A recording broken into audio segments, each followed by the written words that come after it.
বরিশালের মেহেন্দিগঞ্জে প্রতিপক্ষকে ফাঁসাতে গুম হওয়ার নাটক সাজানো হাসান দেওয়ান নামে এক যুবককে নিজ বাড়ি থেকে উদ্ধার করেছে পুলিশ। বিস্তারিত থাকছে ইউসুফ আলী সৈকতের প্রতিবেদনে। শুক্রবার মধ্যরাতে উপজেলার উত্তর উলানিয়া ইউনিয়নের লক্ষ্মীপুর গ্রাম থেকে তাকে উদ্ধার করা হয়। তিনি ওই গ্রামের নূর মোহাম্মদ দেওয়ানের ছেলে। স্থানীয়দের অভিযোগ, প্রতিপক্ষকে চাপ দিতে এবং টাকা আদায়ের কৌশল হিসেবে হাসান আত্মগোপনে যান। এরপর তার ভাই মিজানুর রহমান দেওয়ান থানায় একটি লিখিত অভিযোগ দিয়ে রাজ্জাক সর্দারের ছেলেসহ 4 জনকে অভিযুক্ত করেন। এতে এলাকায় উত্তেজনা ছড়িয়ে পড়ে এবং অভিযুক্তরা আতঙ্কিত হয়ে পড়েন। পরে মেহেন্দিগঞ্জ থানার ওসি মোহাম্মদ ফখরুল ইসলাম ও পরিদর্শক মোহাম্মদ মতিউর রহমান তাৎক্ষণিক অভিযান চালিয়ে হাসানকে নিজ দোকানের ভেতর থেকে উদ্ধার করেন।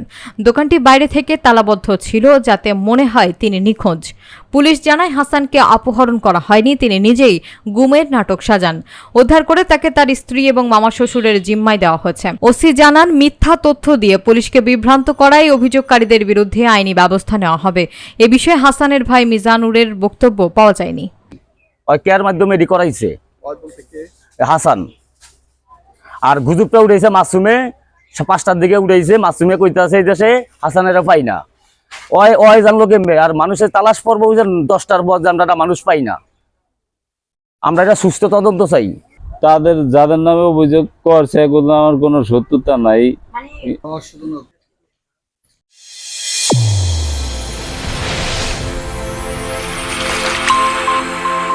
চ্যানেল A1 হৃদয়ের